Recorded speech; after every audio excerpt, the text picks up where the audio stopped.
Hi everyone, Eric Reynolds with your Fox 10 News Now update. The White House is making the final push to try to meet its goal of having 70% of Americans getting at least one COVID-19 vaccine by July 4th. The White House is launching a new mission across the South to increase support for the COVID-19 vaccine shots. Vice President Kamala Harris is expected to make a stop in Atlanta this week, as Georgia is one of 7 states, along with Alabama, with some of the lowest vaccine rates in the country. The vaccines, let me say it again, are safe. They are safe. And they are free. This all comes as a new vaccine could also be available to help fight the coronavirus. Novavax releasing data from its large-scale U.S. study that says that showing now its vaccine is 90% effective against the coronavirus. Additional analysis are also ongoing. Well, if you still want to get a COVID-19 vaccine, the Mobile County Health Department hosting more vaccine clinics this week.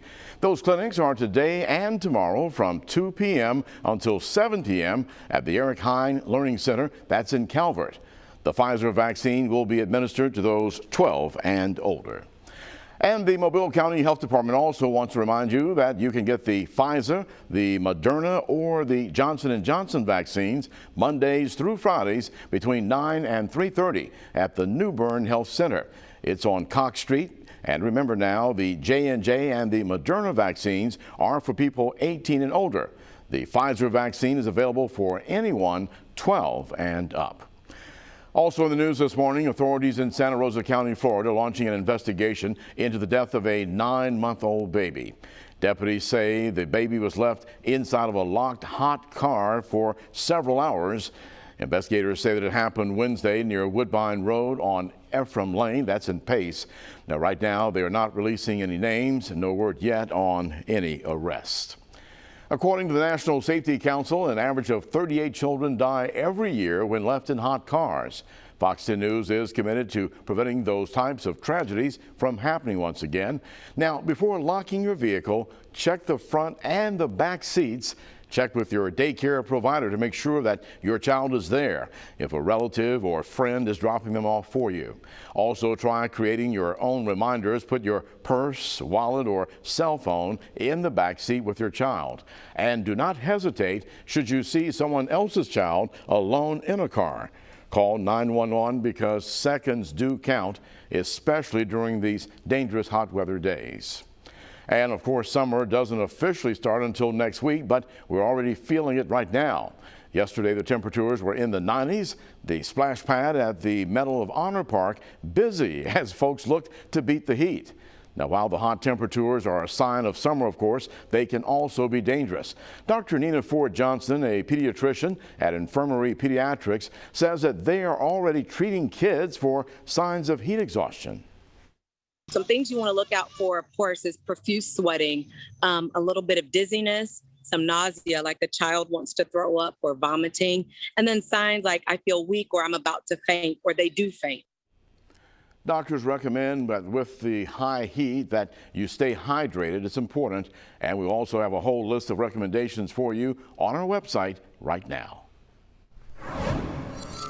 I'm Meteorologist Michael White with your Fox 10 Storm Track report. Some early morning storms have blossomed up around parts of the Florida Panhandle around Walton County and tracking south across Highway 98 and back into the open waters of the Gulf. Now, just like any time in the summer months, these are producing heavy rain and lightning, but they are marching their way to the south. Everyone else in our area is primarily dry and quiet. We did not see many storms yesterday as promised. However, today we'll pick up a few more. It won't be as much as what we saw over the weekend, but the coverage of rain will go from 20% up into 30 to 40% territory today. And just like what you saw near Fort Walton Beach, heavy rain and lightning will be the primary threats, with even some gusty winds mixed in.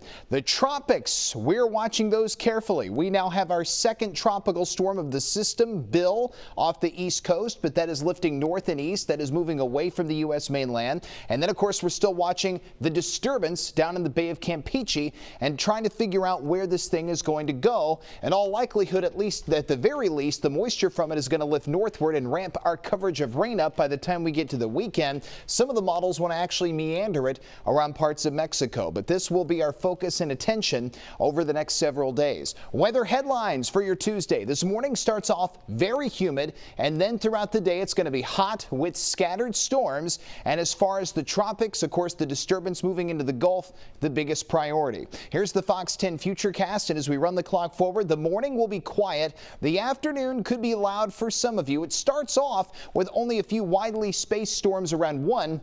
But by the time we get to about 4 o'clock, we start to see the number of showers increasing.